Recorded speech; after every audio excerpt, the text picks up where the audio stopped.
Bismillahirrahmanirrahim. Assalamualaikum warahmatullahi wabarakatuh.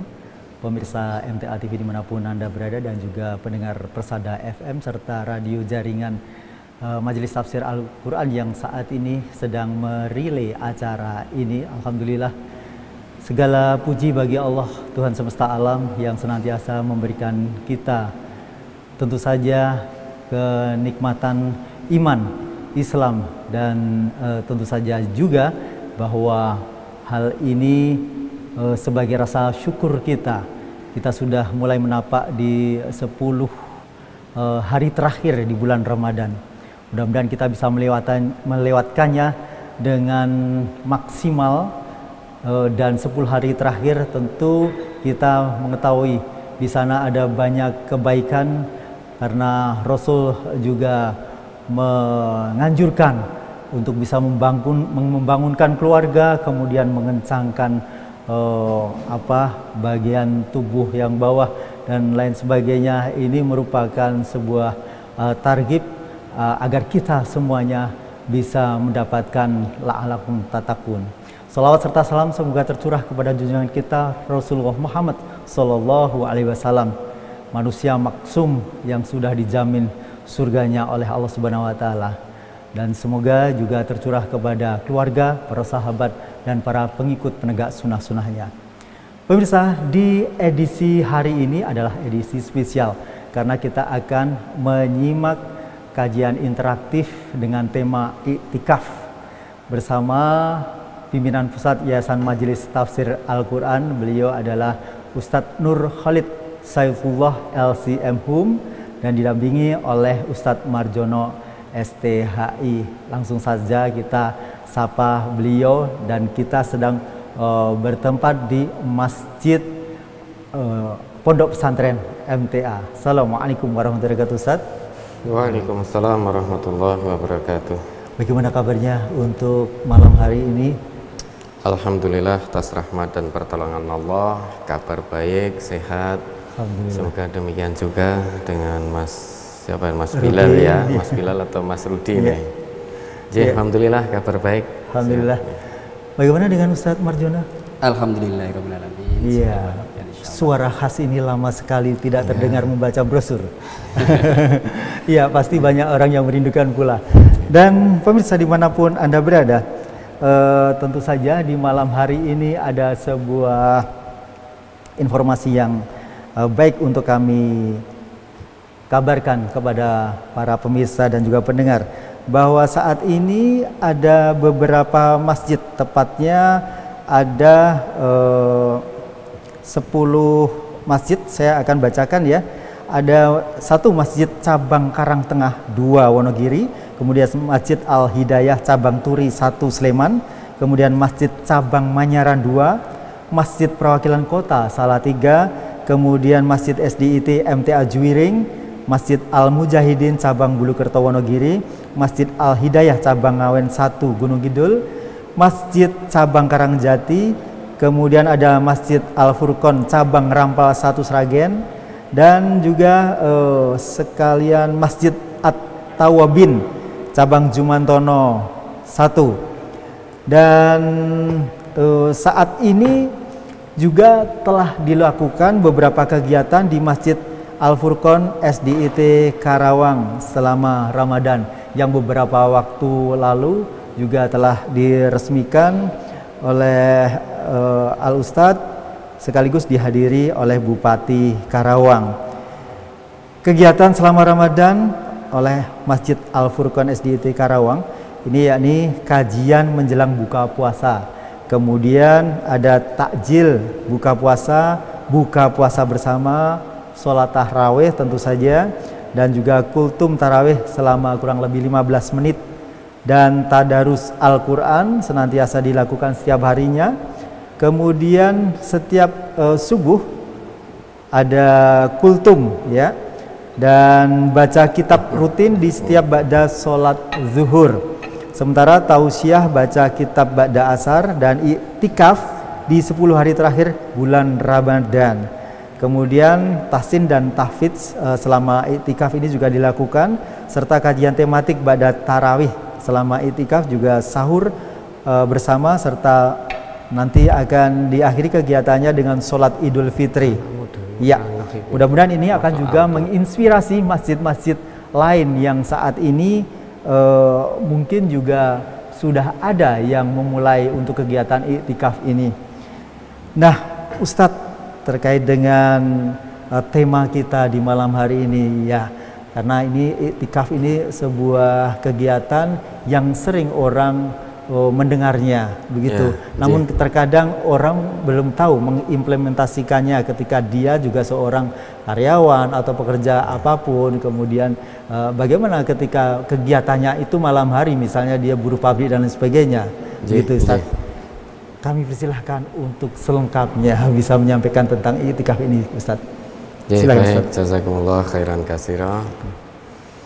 Alhamdulillahilladzi anzalal Qur'an fi syahri Ramadan hudan linnas wa bayyinatin minal huda wal furqan. Asyhadu an la ilaha illallah wahdahu la syarikalah wa asyhadu anna Muhammadan abduhu wa rasuluh. Allahumma salli ala Muhammad wa ala alihi wa sahbihi ajma'in. Amma ba'd.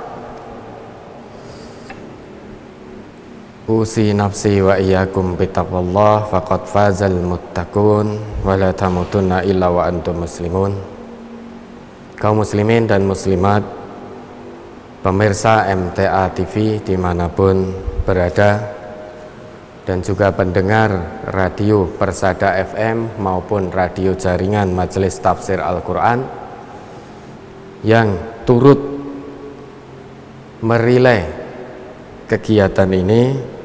Alhamdulillah, kita bersyukur kepada Allah Subhanahu wa taala atas limpahan nikmat, karunia, hidayah, iman, istiqomah, dan juga kesehatan serta kesempatan, sehingga di malam yang mulia ini alhamdulillah kita bisa bertemu melalui secara virtual, dan semoga mudah-mudahan meski pertemuan kita ini masih sangat terbatas melalui online virtual, namun mudah-mudahan ini tidak mengurangi keikhlasan kita dan kesungguhan kita. Lebih-lebih lagi, Allah masih memberikan kita kesempatan untuk bertemu tamu yang mulia, yaitu bulan Ramadan, di mana tidak lama lagi tanpa terasa akan meninggalkan kita. Kita ikhlas atau tidak ikhlas, namun nyatanya begitu, bahwa bulan yang selalu ditunggu-tunggu kedatangannya oleh segenap umat Islam di belahan dunia begitu cepat terasa sudah hendak meninggalkan kita. Tentu di 10 hari terakhir Ramadan ini, mari kita manfaatkan sebaik mungkin, manfaatkan dengan penuh maksimal, sehingga kita bisa keluar dari bulan Ramadan ini sesuai dengan tujuan yang sudah digariskan oleh Allah Subhanahu wa taala, yaitu la'allakum tattaqun. Kita menjadi hamba-hamba, menjadi pribadi-pribadi yang bertakwa di sisi Allah Subhanahu wa taala. Baik, tadi sudah disampaikan terkait beberapa masjid yang kebetulan berada di bawah Majelis Tafsir Al-Quran, meski sebetulnya Majelis Tafsir Al-Quran itu tidak mendirikan masjid, namun qadarullah ada beberapa masjid yang memang di bawah Majelis Tafsir Al-Quran. Dan malam hari ini ada berapa tadi, sekitar 14 atau berapa ya, itu yang menyelenggarakan giat iktikaf, di 10 hari terakhir di bulan Ramadan. Biar kita tidak salah niat, tidak salah tujuan dari iktikaf ini. Secara fisik kita berada di masjid untuk melakukan iktikaf, namun kalau kita tidak memahami dengan baik apa sesungguhnya makna dari iktikaf itu, bisa-bisa kita hanya pindah tempat. Hanya pindah tempat tidur saja, hanya pindah tempat aktivitas saja, yang awalnya di rumah, lantas kita di masjid. Nah, kalau kita tidak memahami dengan baik makna dari iktikaf yang Allah perintahkan, Rasulullah contohkan, bisa-bisa iktikaf kita pun akan mendapatkan sesuatu hal yang sia-sia. Jadi untuk mengawali kajian ini dengan tema iktikaf ini ada baiknya kita lihat dulu perintah iktikaf yang langsung diberikan oleh Allah di dalam Quran surah Al-Baqarah surah kedua ayat 125. Hari mungkin Ustadz Marjono bisa membacakannya. Kita perhatikan ayat Allah ini perintah i'tikaf langsung dari Allah. Oke, Ustaz. Surat Al-Baqarah surat kedua ayat 125. A'udzu billahi minasyaitonir rajim. Wa ij'alnal baita masabatan lin-nasi wa amna wattakhidhu min maqami Ibrahim musalla. Wa'ahidna ila Ibrahim wa Ismaila an tahhira baitiya lit-ta'ifina wal-'akifina war-ruk'is sujud. Dan ingatlah ketika kami menjadikan rumah itu, yakni Baitullah, tempat berkumpul bagi manusia dan tempat yang aman, dan dijadikanlah sebagian makam Ibrahim tempat sholat. Dan telah kami perintahkan kepada Ibrahim dan Ismail, bersihkanlah rumahku untuk orang-orang yang tawaf, yang i'tikaf, yang rukuk dan yang sujud. Ini sudah sangat jelas. Allah berfirman dalam ayat ini, wa idz ja'alnal baita. Dan ingatlah. Jadi ayat ini Allah buka dengan huruf id. Id itu berarti membuka atau mengajak kita bahwa dahulu pernah terjadi satu peristiwa di mana kita sebagai hamba-hamba Allah, umat Islam, diperintahkan oleh Allah untuk mengingat peristiwa tersebut, yang kemudian dari peristiwa itu kita bisa menarik atau mengambil ibrah, pelajaran yang sangat berharga untuk kemudian kita ikuti dalam kehidupan kita sehari-hari.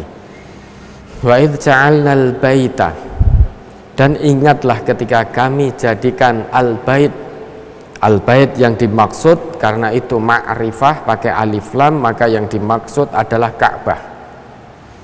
Wa idz ja'alnal baita mathabatan lin-nasi wa amna wattakhidhu min maqami Ibrahim musalla. Nah, kita fokus di ayat berikutnya. Wa ahidna ila Ibrahim wa Ismaila an tahhira baitiya lit-ta'ifina wal 'akifina war-ruk'is sujud.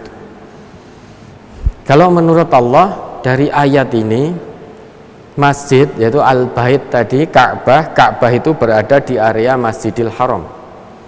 Jadi itu menjadi kiblat.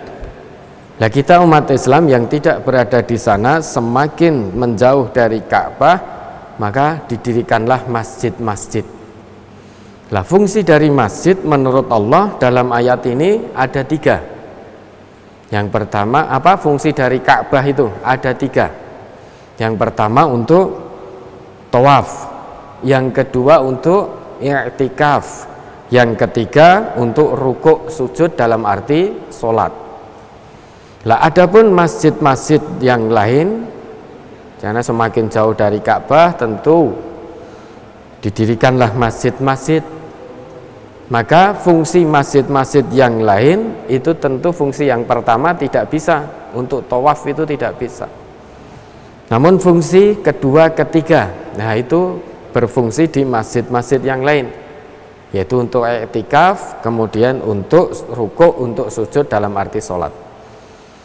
Nah, ini perintah i'tikaf dari Allah langsung.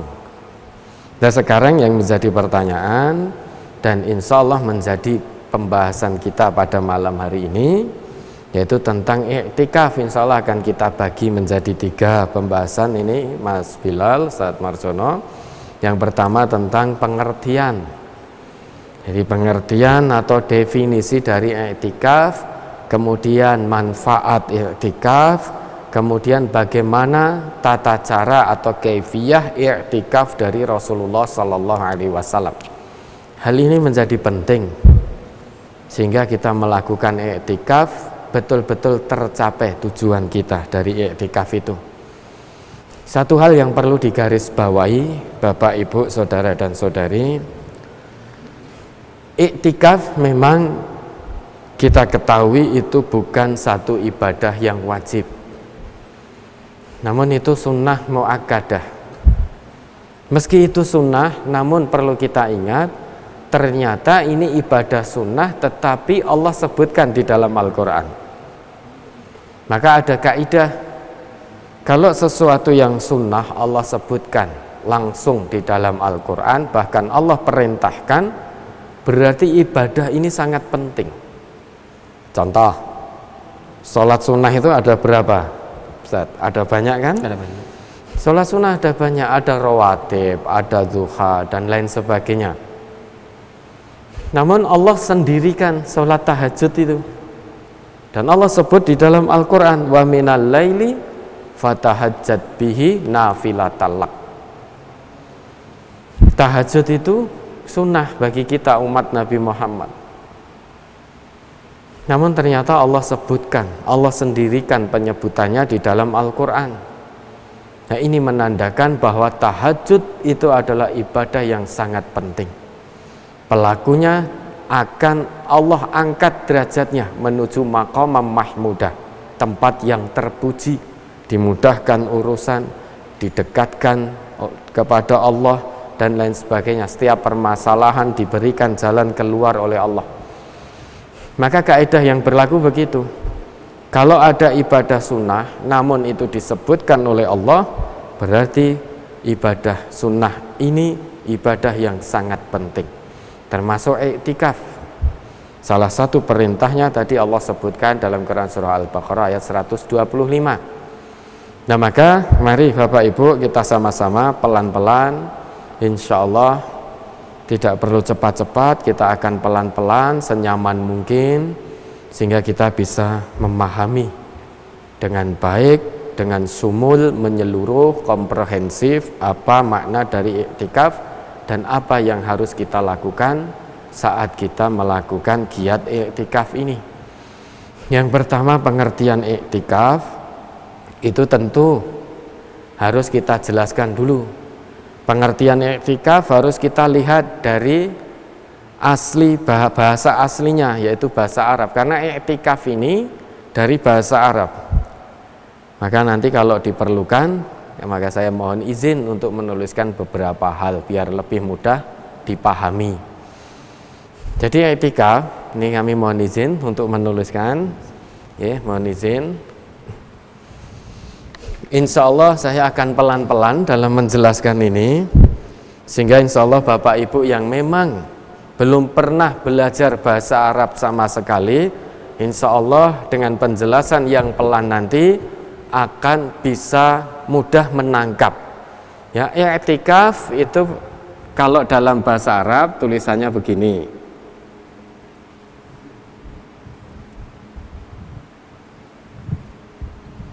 I'tikaf ini dalam bahasa Arab. Namun perlu kita ketahui Bapak Ibu, ini bukan aslinya. Ini sudah ada tambahan alif dan tambahan ta. Maka asli dari kata i'tikaf itu adalah akafa.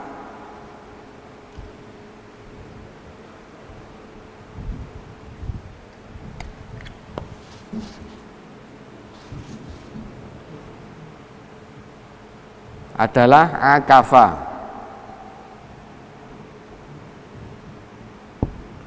Aslinya akafa. Nah, kemudian mendapatkan tambahan alif dan tambahan huruf ta. Nah, akafa itu apa? Akafa. Nah, ini yang perlu kita pahami. Akafa itu apa? Akafa itu salah satu maknanya adalah istaqorro. Istaqorro itu diam, menetap.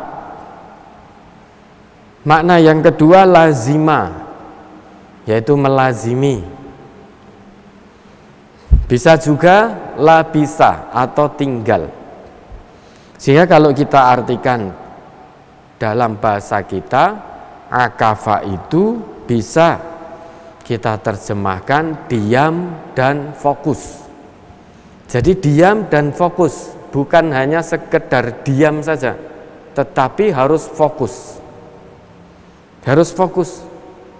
Kalau hanya sebatas diam tanpa fokus, itu maka itu bukan makna dari akafa. Akafa yaitu diam dan fokus. Lah, akafa ini itu salah satunya bisa kita temukan dalam Quran surah Al-Anbiya, surah ke-21 ayat 52. Makna dari akafa ini. Maka di dalam Quran surah Al-Anbiya surah ke-21 ayat 52 kita bisa menemukan makna dari akafa. Coba dibaca itu, Ustaz. Surat Al-Anbiya surat ke-21 ayat 52. Idh qala li abihi wa qaumihi ma hadat tamasilul lati antum laha akifun. Ingatlah ketika Ibrahim berkata kepada bapaknya dan kaumnya, patung-patung apakah ini yang kamu tekun beribadah kepadanya? Iya kan? Jadi Ibrahim dulu pernah berkata kepada ayahanda, kepada bapak dan kaumnya, idh qala li abihi wa qaumihi ma hadhihi tamathilul lati antum laha akifun. Patung-patung apa ini yang kamu tekun, kamu sangat fokus menyembah kepadanya? Akifun. Akifun ini isim fa'il atau pelaku dari fi'il akafa. Nah, dalam ayat itu bisa kita pahami bahwa dulu kaumnya Nabi Ibrahim itu saat mereka itu menyembah Tuhan-Tuhan mereka itu fokus betul. Diam di hadapan patung dan fokus. Saking fokusnya itu tidak bisa dipalingkan dengan sesuatu apapun juga.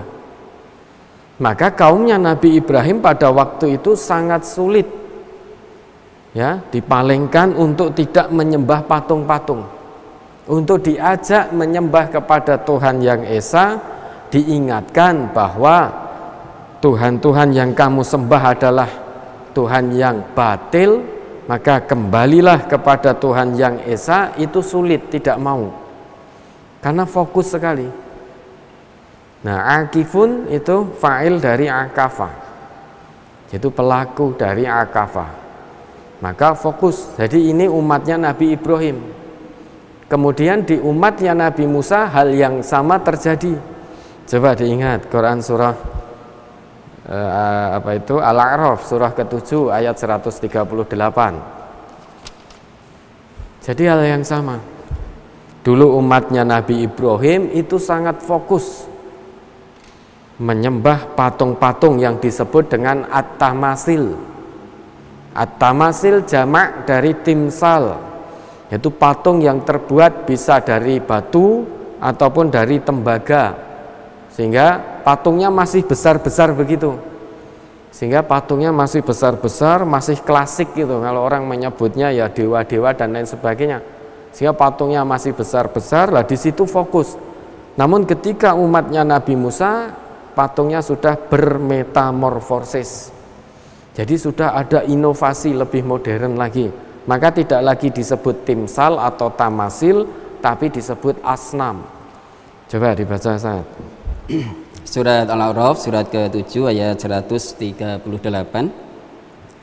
Wajawazna bi bani Israil al-bahra fa'atau ala qaumi ya'kufuna ala asnamin lahum qalu ya Musa ij'al lana ilahan kama lahum alihah qala innakum qaumun tajhalun.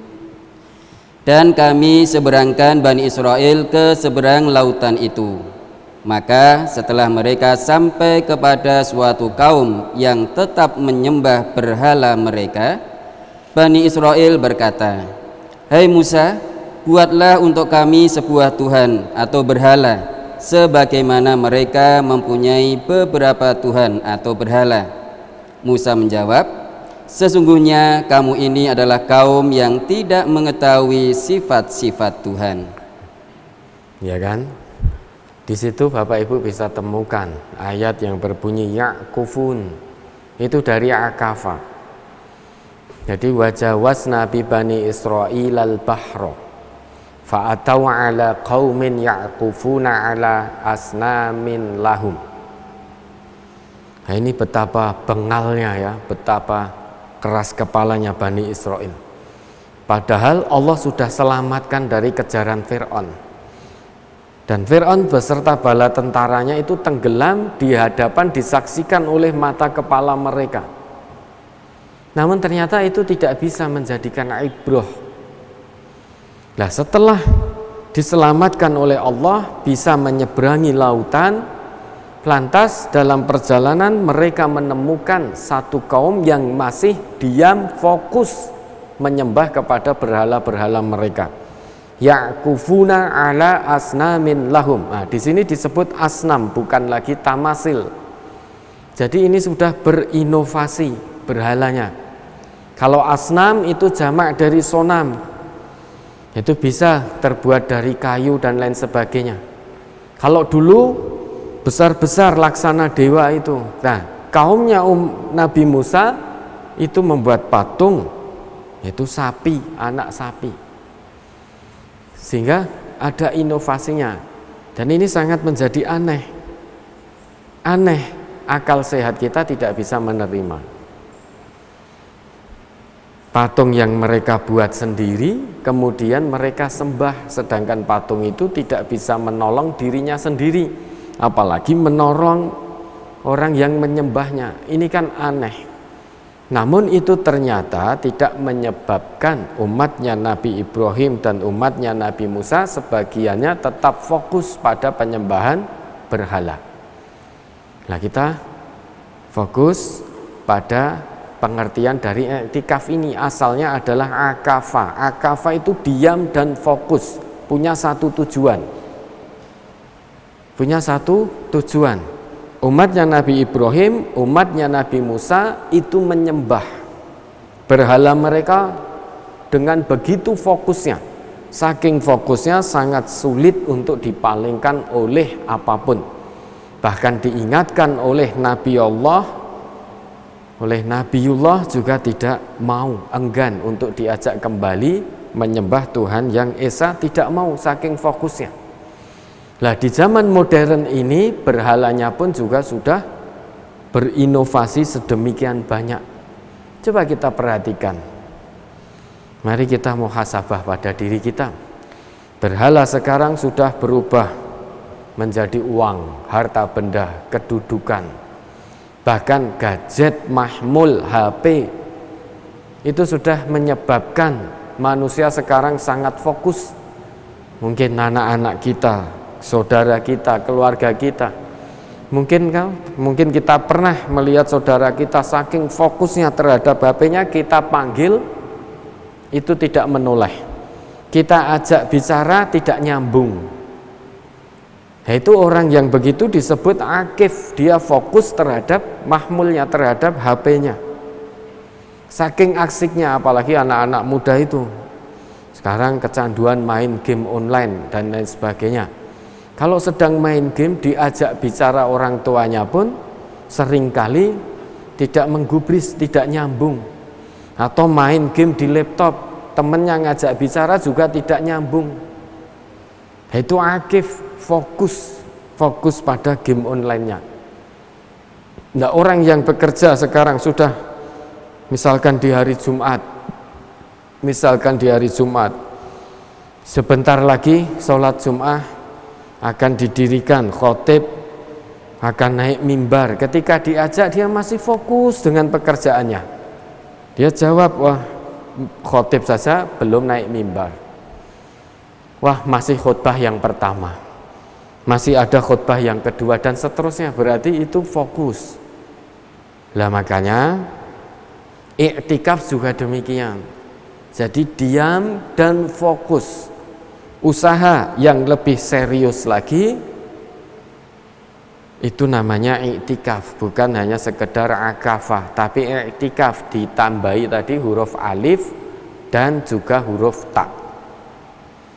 Maka satu kata dalam bahasa Arab kalau di situ sudah mendapatkan tambahan huruf, berarti bangunan bahasa Arabnya itu ada tambahan.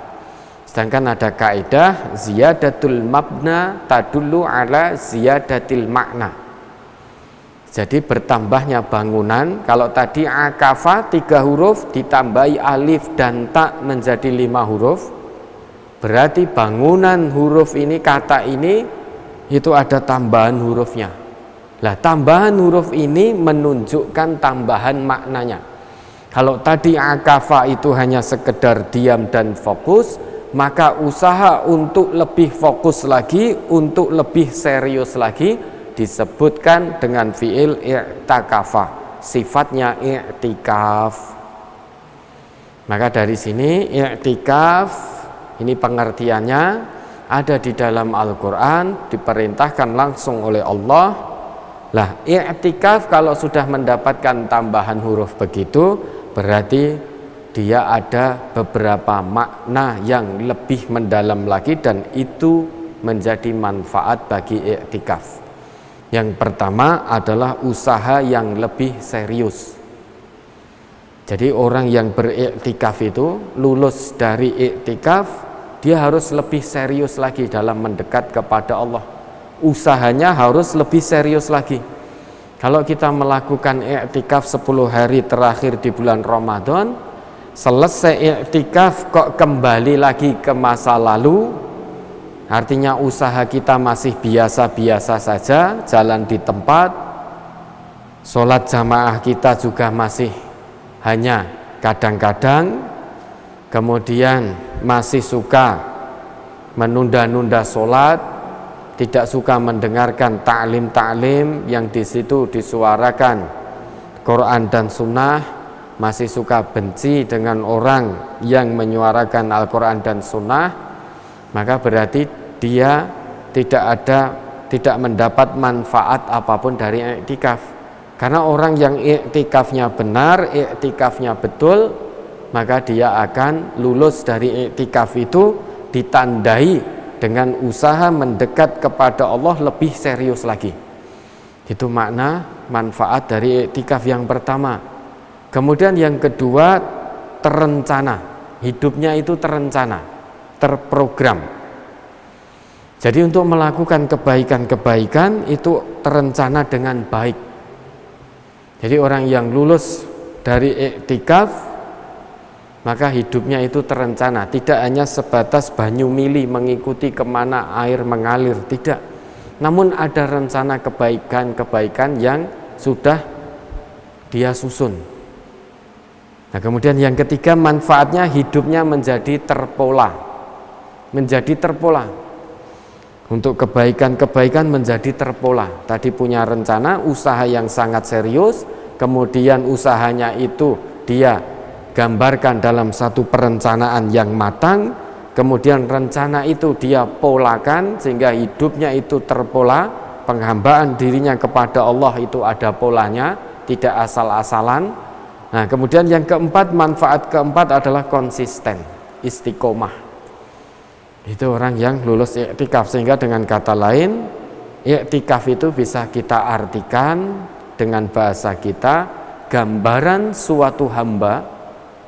Jadi gambaran seorang hamba yang sangat serius dalam mendekatkan diri kepada Allah, terencana hidupnya, terpola hidupnya, dan konsisten dalam menghambakan diri kepada Allah, tidak lain dan tidak bukan untuk mengharap ridha Allah. Itulah i'tikaf.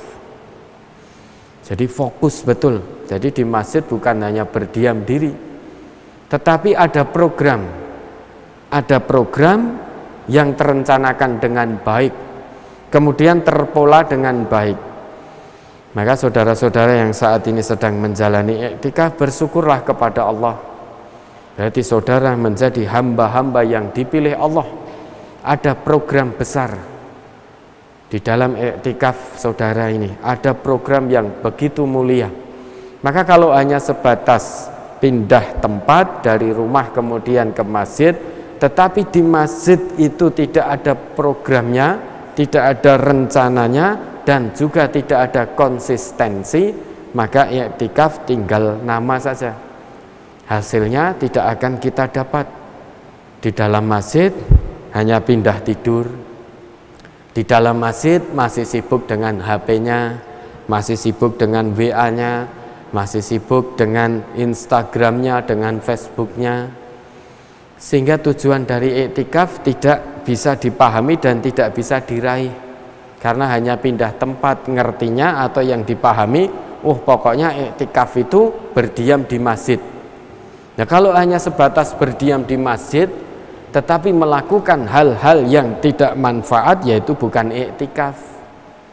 Karena iktikaf di masjid itu, di situ dilakukan satu kegiatan, satu aktivitas yang bisa mendekatkan kita kepada Allah. Jadi lebih mendekatkan kita kepada Allah. Kalau hanya untuk urusan-urusan kegiatan yang tidak bermanfaat, maka muspro iktikaf kita.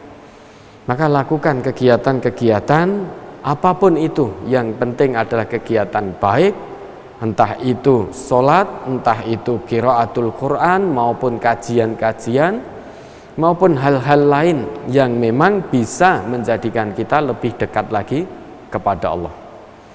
Mungkin sampai di sini dulu, Mas Rudi Ustadz, penjelasan tentang pengertian dan manfaat iktikaf. Mungkin ada pertanyaan yang perlu dijawab atau hal-hal lain yang perlu disampaikan. Baik, pemirsa dimanapun Anda berada, malam hari ini sebenarnya kami juga terhubung dengan beberapa peserta melalui line Zoom yang sudah ada di layar. Ini kita langsung saja untuk peserta Zoom. Halo, assalamualaikum. Dengan siapa? Baik. Kami akan bacakan dulu Ustadz yang sudah masuk di WA. Ustadz, waktu lama iktikaf berapa jam atau berapa hari? Ini dari Bapak Wisono di Nganjuk. Kalau kita mengikuti Rasulullah Sallallahu Alaihi Wasallam, beliau itu di setiap bulan Ramadan beliau selalu beriktikaf di 10 hari terakhir sampai Allah wafatkan beliau. Karena Rasulullah Sallallahu Alaihi Wasallam ya'takiful ashral awakhir min Ramadan hatta tawaffahullah. Adalah Rasulullah Sallallahu Alaihi Wasallam ya'takifu, senantiasa beriktikaf. Kapan itu? Ya'takifu al-ashral awakhir min Ramadan, 10 hari terakhir di bulan Ramadan. Hatta tawaffahullah, sampai Allah mewafatkan beliau Rasulullah. Namun demikian Rasulullah karena satu hal, pernah 1 tahun beliau tidak beriktikaf. Artinya di bulan Ramadan pada tahun itu beliau pernah tidak beriktikaf. Nah, kemudian di tahun fil amil mukbil, di tahun berikutnya beliau beriktikaf 20 hari. Nah, terkait pertanyaan kapan lamanya iktikaf, berapa hari, maka contoh dari Rasulullah yang biasa beliau lakukan adalah 10 hari di bulan atau di akhir bulan Ramadan. Atau beliau juga sudah pernah beriktikaf 20 hari. Namun karena tahun ini, pada tahun itu beliau tidak beriktikaf, maka di Ramadan tahun berikutnya beliau beriktikaf 20 hari. Nah, beliau senantiasa masuk ke tempat iktikaf beliau itu sesudah sholat subuh. Nah, terkait berapa lama waktu iktikaf minimalnya, ini ada kisah dari Umar ibnul Khattab. Beliau pernah mengatakan, kuntu nadartu fil jahiliyati an a'takifa fil Masjidil Haram lailatan. Nah, begitu. Nah, dulu Umar Ibnul Khattab itu pernah bernadar pada masa jahiliyah. Beliau hendak beriktikaf di Masjidil Haram atau di Ka'bah itu 1 malam. Jadi 1 malam, pada 1 malam saja. Nah, hal ini sampai kepada Rasulullah, maka dijawab oleh Rasulullah, diperintahkan oleh Rasulullah, penuhi nadarmu. Nah, dari hal ini bisa diambil ibrah pelajaran bahwa iktikaf itu minimalnya ya semalam, minimal, batas minimalnya itu semalam, berdasarkan apa yang dilakukan oleh Umar Ibnul Khattab. Itu sebelum matahari terbenam masuk ke tempat i'tikaf, lah nanti keluar dari tempat i'tikaf sesudah sholat subuh. Itu dulu Nabi juga begitu, Nabi itu masuk ke tempat i'tikaf itu sesudah sholat subuh, dan beliau biasa keluar dari tempat i'tikaf juga sesudah sholat subuh.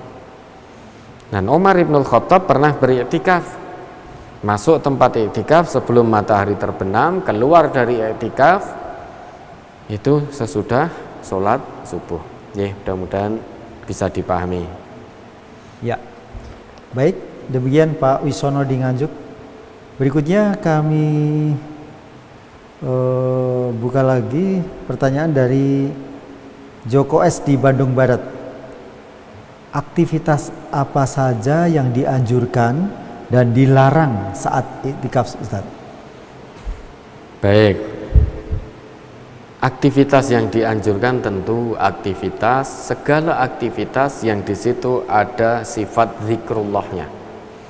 Jadi aktivitas yang di situ bisa menjadikan kita lebih dekat lagi kepada Allah.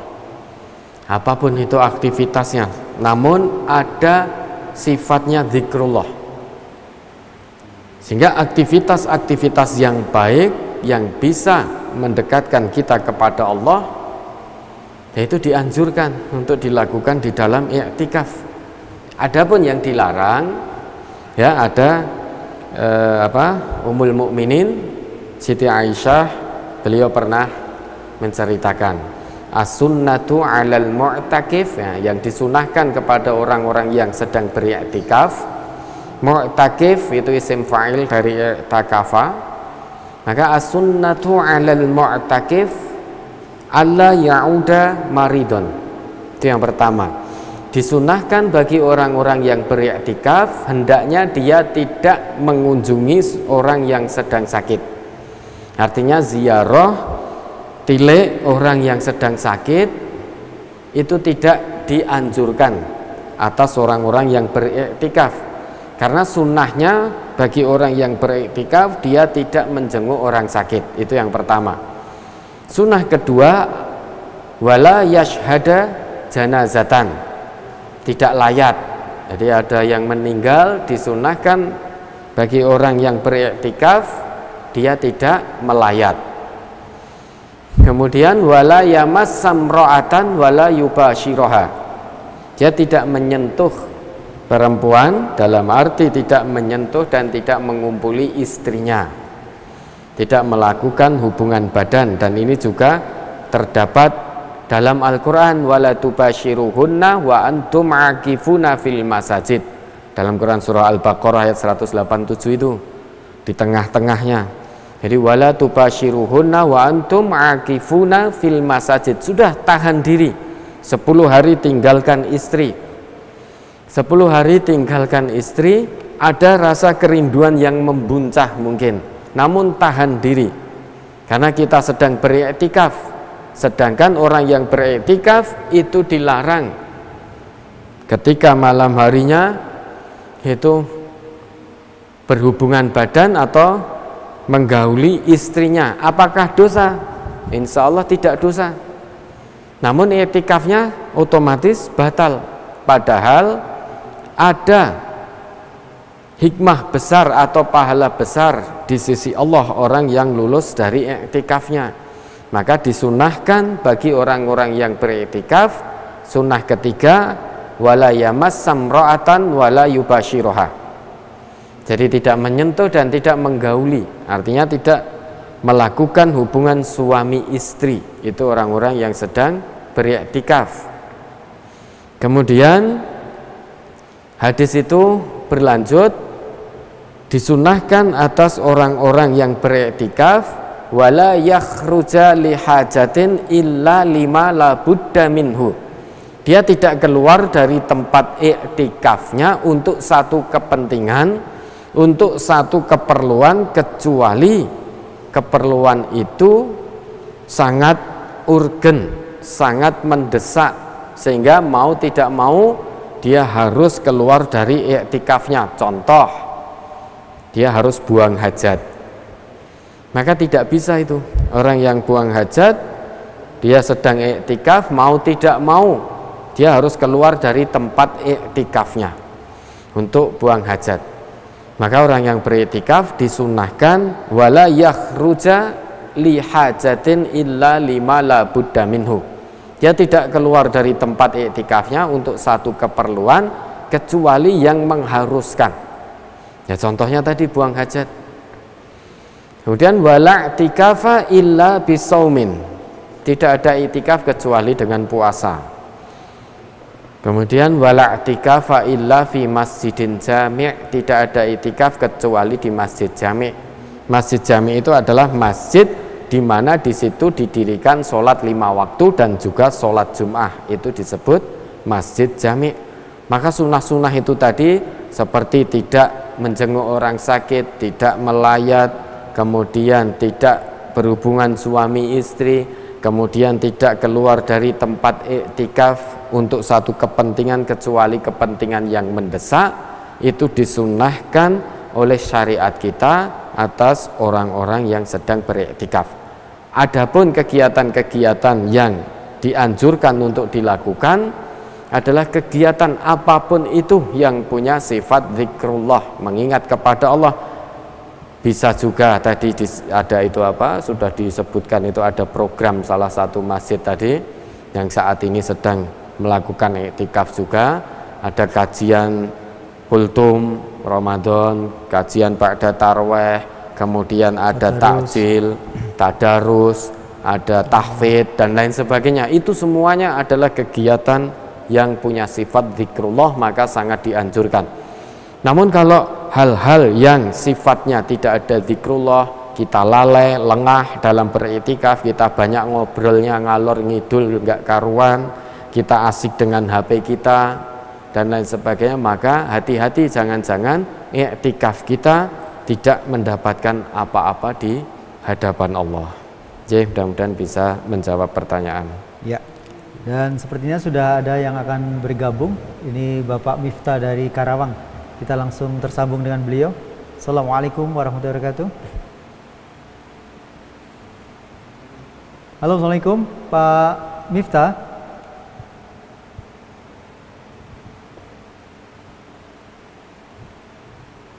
Halo, assalamualaikum. Ya, langsung bisa tunjuk tangan. Oh ini Pak Miftah. Silakan Pak Miftah ya.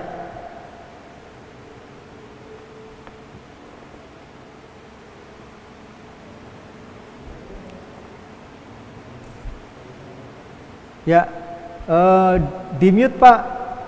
Bisa dihidupkan dulu Pak.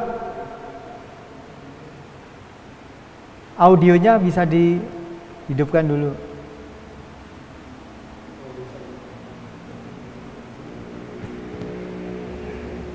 Tidak bisa. Ya.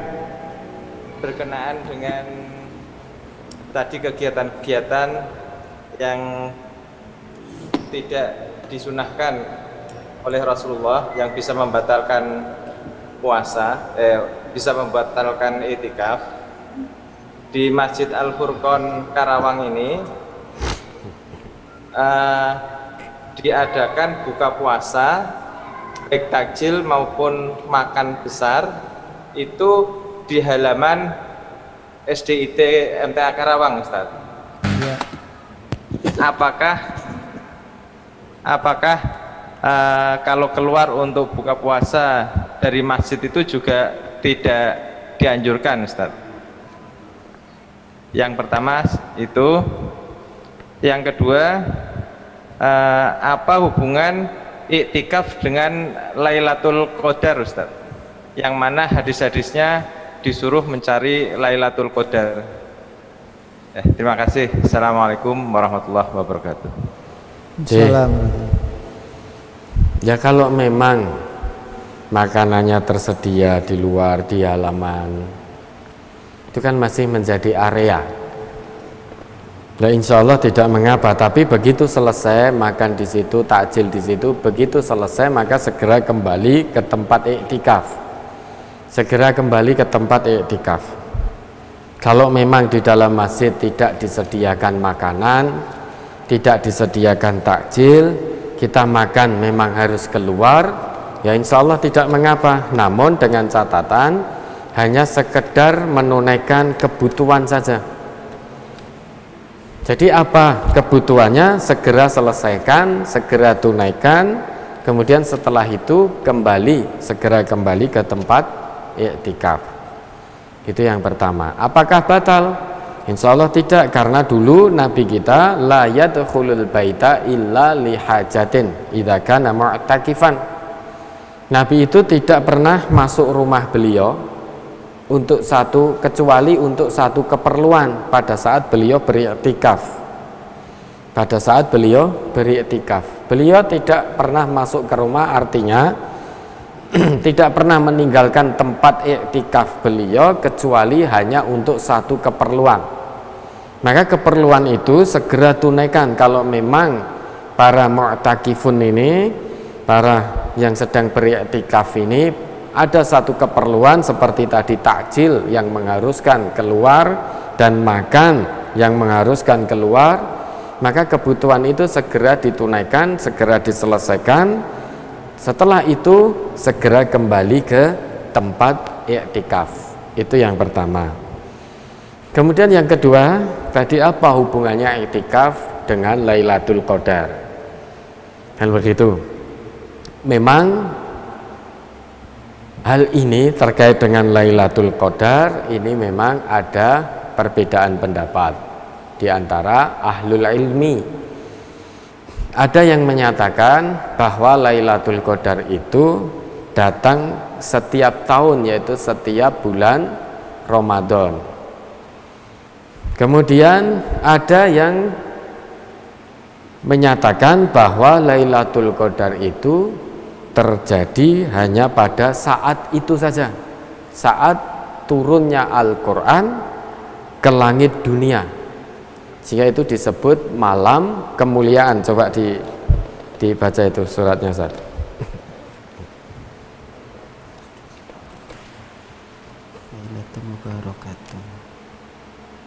Surat apa sih?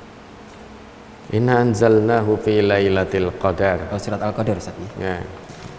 Surat Al-Qadar, surat ke-97. Bismillahirrahmanirrahim. Inna anzalnahu fi lailatul qadar wa ma adraka ma lailatul qadar. Lailatul qadri khairum min alfi syahr. Tanazzalul malaikatu warruhu fiha biidni rabbihim min kulli amr. Salamun hiya hatta matla'il fajr. Sesungguhnya kami telah menurunkannya, yakni Al-Quran, pada malam kemuliaan. Dan tahukah kamu apakah malam kemuliaan itu? Malam kemuliaan itu lebih baik dari 1000 bulan. Pada malam itu turun malaikat-malaikat dan malaikat Jibril dengan izin Tuhannya untuk mengatur segala urusan. Malam itu penuh kesejahteraan sampai terbit fajar. Nah, dalam ayat itu, di ayat pertamanya Allah berfirman, Inna anzalnahu fi lailatul qadar. Allah menggunakan kata kerja anzala. Anzala, bukan nazzala. Allah di situ tidak ngendika, tidak berfirman inna nazzalnahu, tetapi inna anzalnahu. Anzala beda dengan nazzala. Kalau anzala itu berarti turun daf'ah wahidah, turun sekali tempo. Artinya apa? Pada malam itu, malam kemuliaan itu, Quran yang 30 juz itu turun ke langit dunia daf'ah wahidah. Allah turunkan ke langit dunia daf'ah wahidah, sekali tempo langsung 30 juz. Kemudian diturunkan kepada Nabi Muhammad itu hasbad dzuruf, sesuai dengan keadaan, maka menggunakan nazzala. Jadi turunnya kepada Nabi Muhammad itu secara tadriji, secara bertahap, tidak langsung 30 juz, tetapi secara tadriji, hasbad dzuruf. Ada yang hasbad dzuruf sesuai dengan keadaan, ada yang tidak, maka digunakan nazzala. Inna nahnu nazzalna dzikra, kan begitu, bukan inna nahnu anzalna dzikra, tetapi inna nahnu nazzalna dzikra. Artinya nazzala itu turun tetapi tadriji, turunnya bertahap. Kalau anzala itu turun daf'ah wahidah, sekali tempo, jadi satu kali. Jadi dari Allah turun ke langit dunia pada malam itu sekali, tidak bertahap, tetapi sekali. Turunnya Al-Quran ke langit dunia itu sekali, karena di situ Allah menggunakan anzala, daf'ah wahidah. Kemudian dari langit dunia turun ke Nabi Muhammad, Allah gunakan nazzala, tadriji, secara bertahap. Nah, terkait dengan hal ini, maka Sayyid Qutb di dalam tafsirnya Fi Dhilalil Quran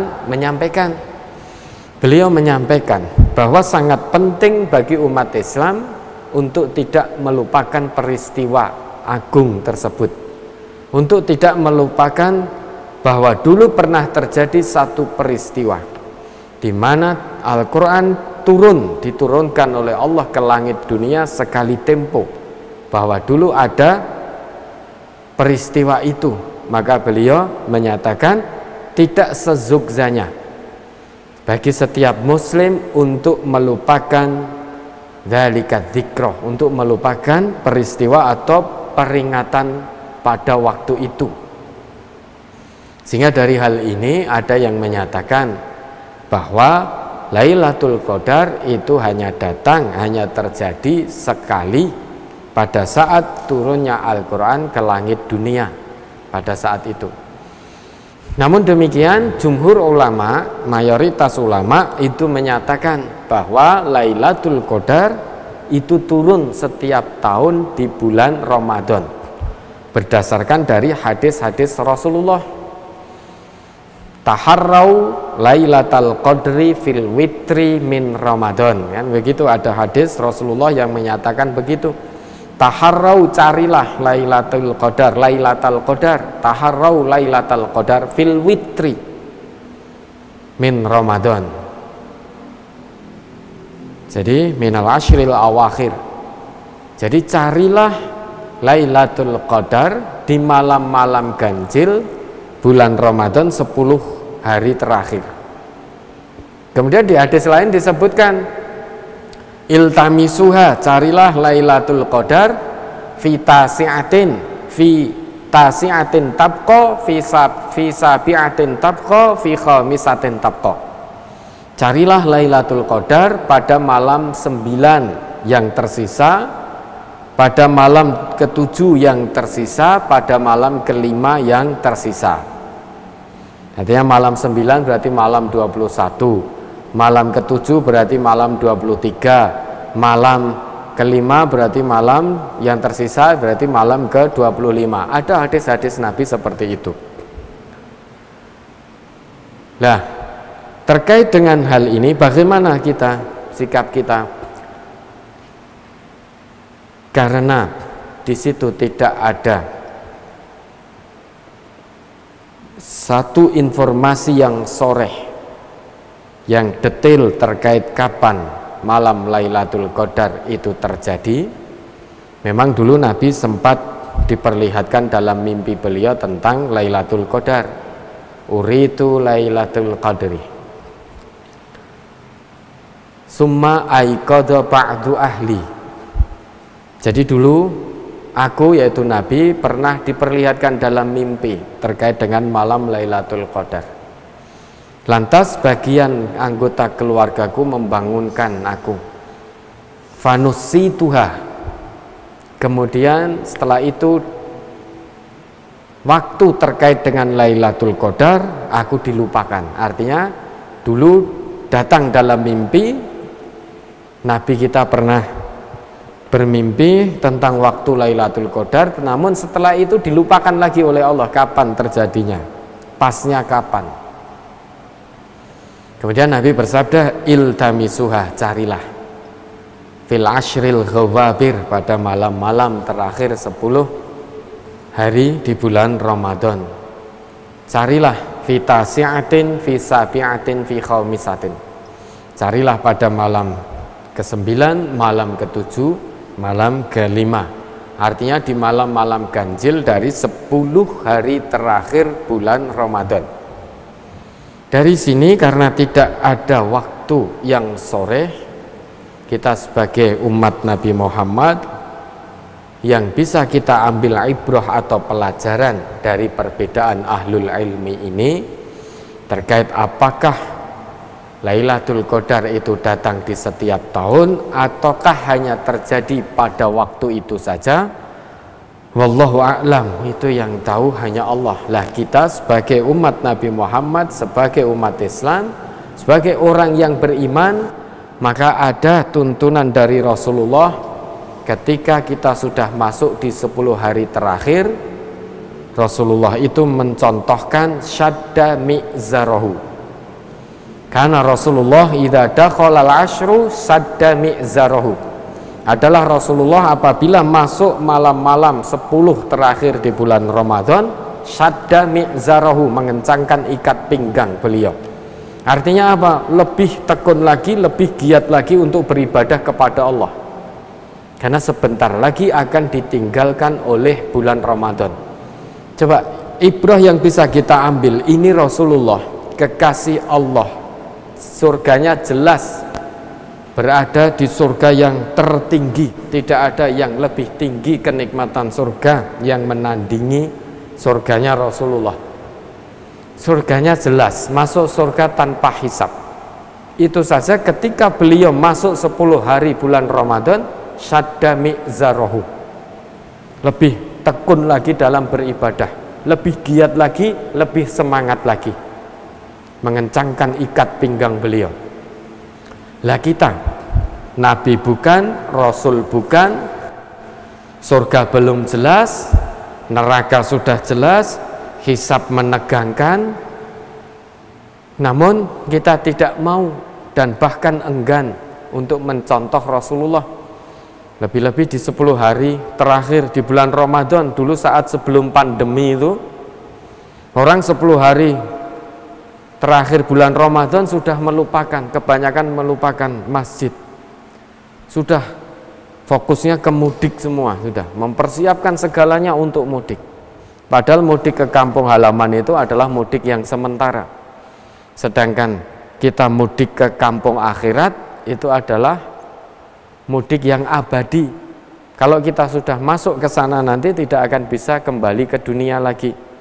Tetapi persiapan orang kebanyakan itu hanya seadanya, hanya seingatnya untuk mudik bekal menuju kampung abadi, itu biasanya hanya sekedarnya. Tapi untuk mudik ke kampung dunia ini, itu persiapannya luar biasa. Maka kita sebagai orang Islam, umatnya Nabi Muhammad, mari kita mencontoh apa yang dilakukan oleh Rasulullah. Di 10 hari terakhir ini, syadda mi'zarahu, mari kita kencangkan ikat pinggang kita. Kita lebih tekun lagi dalam beribadah, mendekatkan diri kepada Allah. Karena bisa jadi di tahun mendatang kita tidak bertemu lagi dengan Ramadan. Wa ahya lailahu, Rasulullah itu di 10 hari terakhir bulan Ramadan, beliau menghidupkan malam-malamnya. Jadi dihidupkan malam di 10 hari bulan Ramadan. Bukan berarti malam-malam sebelumnya beliau tidak menghidupkan malamnya, tidak. Beliau tetap menghidupkan malamnya, namun di 10 hari bulan Ramadan lebih giat lagi, lebih bersemangat lagi. Tentu ini yang harus kita contoh. Kemudian wa aiqadha ahlahu, membangunkan keluarganya, membangunkan untuk menghidupkan malam-malam, bisa dengan tahajud, bisa dengan qiraatul Quran, bisa dengan tilawatul Quran, bisa dengan tahfidzul Quran dan lain sebagainya. Artinya malamnya tidak sia-sia.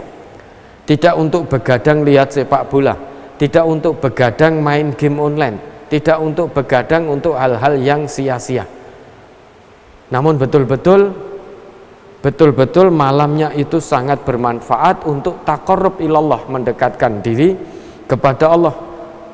Nah, tandanya orang bertakwa di hadapan Allah yang nanti oleh Allah diizinkan untuk masuk ke taman-taman surga, salah satunya kanu qalilan minal laili ma yahjaun.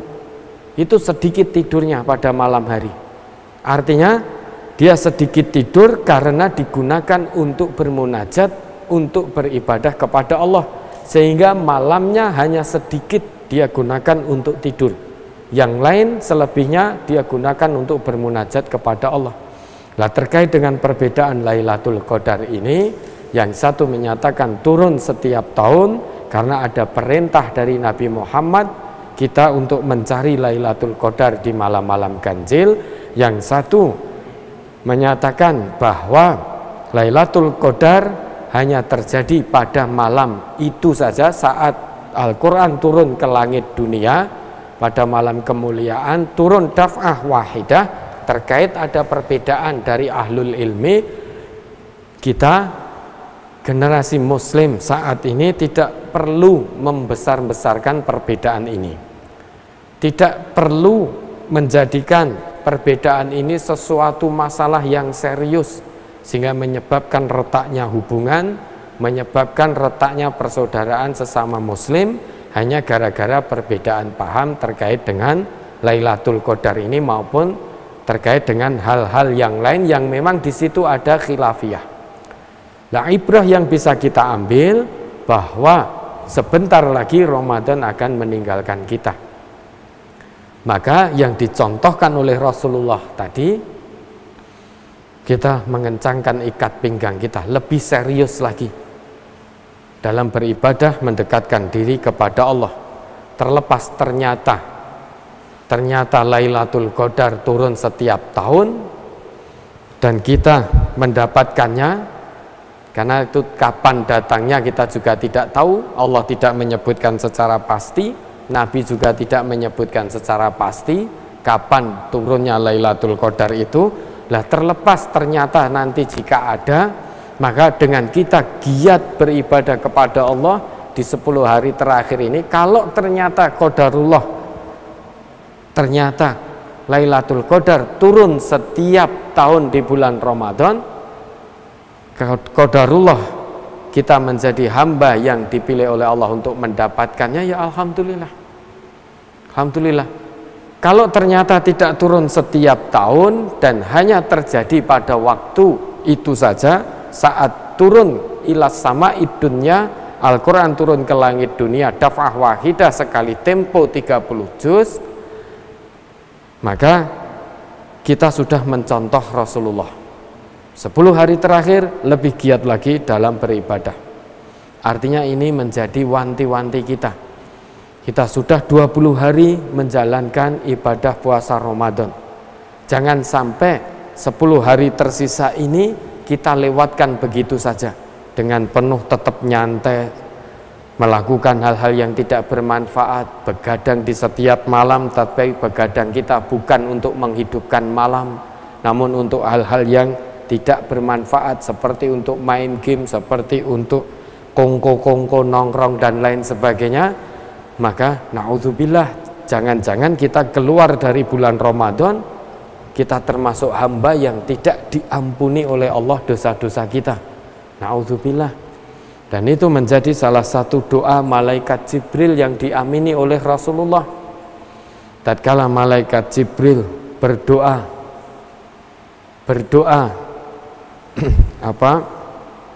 kepada Allah, ya Allah,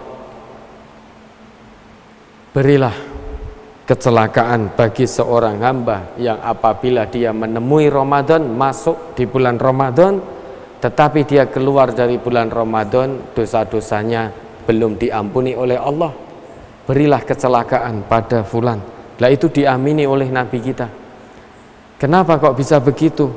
Diberi Allah kesempatan untuk bertemu dengan bulan Ramadan, tidak digunakan sebaik-baiknya, tidak bersyukur kepada Allah.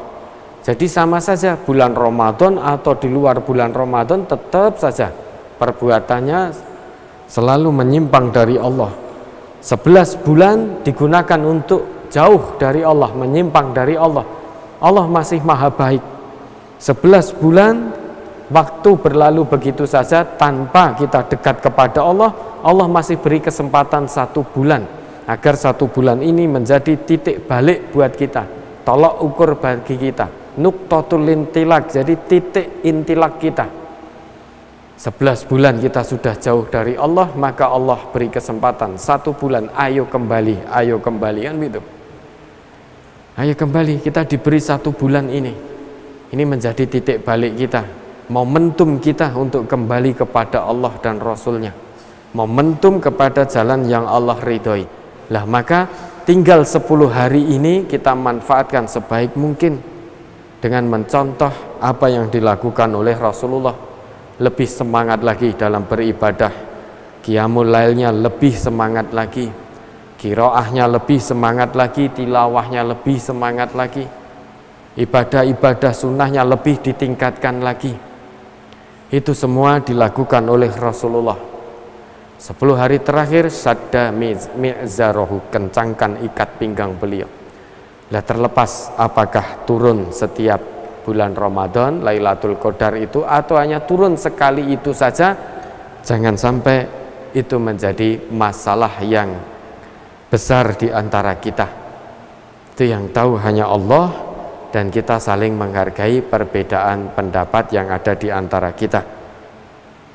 Jadi ada 2 pendapat tadi, yang satu menyatakan turun setiap bulan Ramadan, yang satu menyatakan hanya pada saat itu, dan tidak sezugjanya bagi setiap muslim untuk melupakan peristiwa agung yang pernah terjadi pada malam itu. Nah, kita sebagai umat Islam, mari kita contoh apa yang dilakukan oleh Rasulullah Sallallahu Alaihi Wasallam beserta dengan keluarga beliau. Jadi mudah-mudahan itu bisa menjawab. Baik. Ya, dan satu pertanyaan lagi dari WA, ini akan kami bacakan terkait dengan iktikaf ini, apakah dilakukan malam saja atau juga bisa dilakukan siang, Ustaz? Memang kalau kita mencontoh Rasulullah itu memang idealnya ya siang dan malam, karena beliau dulu 10 hari terakhir beliau beriktikaf siang dan malam. Bahkan ada satu riwayat yang menyebutkan saat beliau iktikaf itu, ingkana Rasulullah sallallahu alaihi wasallam la yudkhilu alayya ra'sahu wa huwa fil masjid fa urajjiluhu. Ini dari Ummul Mukminin Siti Aisyah. Dulu Rasulullah itu pernah satu ketika saat beliau di masjid, artinya beliau sedang beriktikaf, beliau memasukkan kepalanya kepada Siti Aisyah, kepada istri beliau. La yudkhilu alayya ra'sahu wa huwa fil masjid fa urajjiluhu. Lantas aku sisir rambut beliau. Jadi beliau memasukkan kepala begini ke kamarnya istrinya, sedang tubuhnya masih di tempat iktikaf. Lah oleh istri beliau, rambut beliau disisir. Kemudian Rasulullah itu ketika iktikaf la yadkhulul baita illa li hajatin idza kana mu'takifan. Beliau tidak pernah keluar dari tempat iktikaf beliau kecuali untuk satu keperluan yang sangat penting, untuk satu keperluan yang sangat mendesak. Artinya kalau beliau itu tidak pernah keluar dari tempat iktikaf beliau kecuali untuk keperluan yang sangat mendesak, ini berarti siang dan malam. Nah, keluarnya hanya untuk kepentingan yang sangat mendesak, baik itu pagi, siang, sore, malam. Kalau memang tidak ada kepentingan yang sangat mendesak, maka hendaknya kita yang sedang beriktikaf tidak keluar dari tempat iktikaf. Namun jika ada satu kepentingan yang mendesak, entah siang maupun malam, maka insya Allah tidak mengapa. Lah nanti kalau kepentingannya sudah selesai, maka segera kembali ke tempat iktikaf. Jadi kalau Rasulullah 10 hari terakhir, beliau tidak pernah keluar dari tempat iktikaf kecuali untuk urusan-urusan atau kepentingan-kepentingan yang sangat mendesak, lima la budda minhu, yang memang harus ditunaikan kepentingannya tersebut. Kalau tidak ada kepentingan, kalau hanya untuk kepentingan ngobrol dan lain sebagainya, ketemu teman dan lain sebagainya, maka tidak perlu dilakukan. Jangan meninggalkan tempat iktikaf baik itu siang maupun malam kecuali untuk urusan-urusan yang memang mendesak. Kalau meninggalkan bagaimana? Ya berarti batal iktikafnya. Kalau batal iktikafnya ya berarti mulai lagi dari awal, kan begitu. Jadi mudah-mudahan bisa menjawab pertanyaan ini. Ya. Baik, terima kasih pemirsa dimanapun Anda berada, karena kita sudah mulai malam dan nanti kita juga masih melaksanakan sahur ya Ustaz ya. Maka persiapan-persiapan ada baiknya kita bisa persiapkan lebih dini. Dan tentu saja bagi yang saat ini masih tetap bisa menjalankan iktikaf maksud saya ya, ini bisa lebih memaksimalkan ya, karena apa yang sudah disampaikan oleh Ustadz bahwa ini harus lebih fokus bagaimana kita mendekatkan diri yang sifatnya zikruh tadi ya Ustadz ya.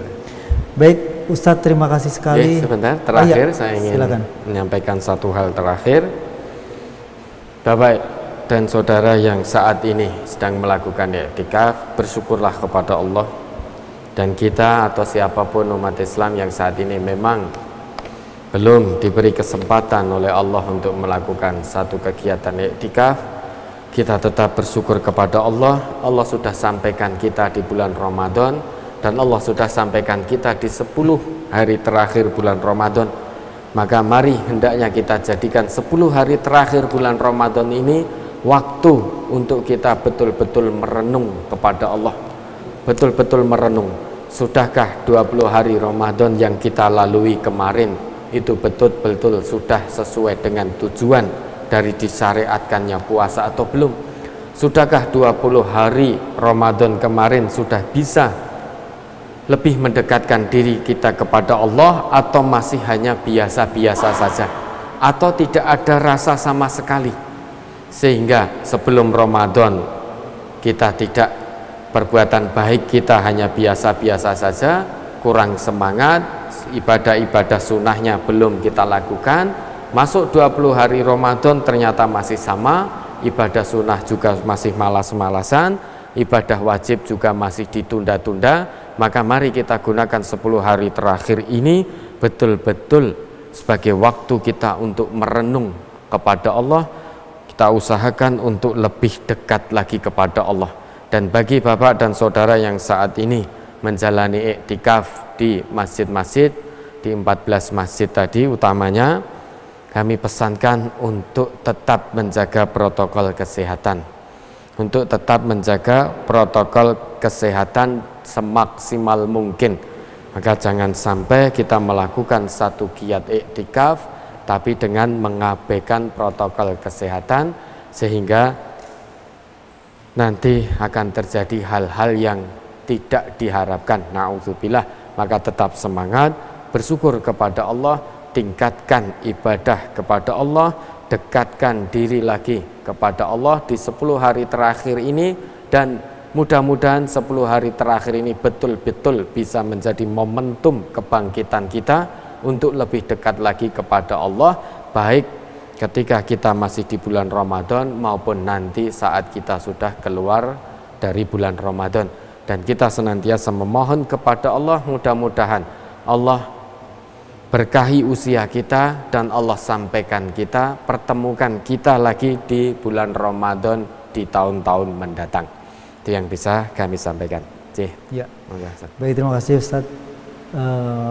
Ustadz Khalid dan juga Ustadz Marjono atas bimbingannya di malam hari ini sembari beriktikaf. Ini pun juga dalam rangka mendekatkan diri kepada Allah Subhanahu wa taala. Dan mudah-mudahan kita akan senantiasa bisa memaksimalkan ikhtiar insani kita untuk senantiasa menggunakan protokol atau menepati protokol kesehatan ini dimanapun berada. Dan juga ini bulan Ramadan 10 hari terakhir, semoga bisa dimaksimalkan. Kalaupun saat ini belum bisa beriktikaf, maka ini bisa menjadi waktu perenungan kita ya Ustaz ya. Baik, terima kasih Ustaz. Assalamualaikum warahmatullahi wabarakatuh. Waalaikumsalam warahmatullahi wabarakatuh. Pemirsa dimanapun Anda berada, demikian tadi sajian spesial kajian interaktif yakni tentang iktikaf, dan telah disampaikan oleh pimpinan Pusat Yayasan Majelis Tafsir Al-Quran Ustadz Nur Khalid Saifullah LC.M.Hum, dan didampingi oleh beliau Ustadz Marjono STHI. Dan akhirnya hanya sampai di sini. Insya Allah kita akan bersua lagi di lain kesempatan. Saya Rudi Harfianto, mohon maaf atas segala kesalahan. Alhamdulillahirrabbilalamin. Subhanakallahumma wa bihamdika asyhadu an la ilaha illa anta astaghfiruka wa atubu ilaik. Billahi taufiq wal hidayah. Assalamualaikum warahmatullahi wabarakatuh.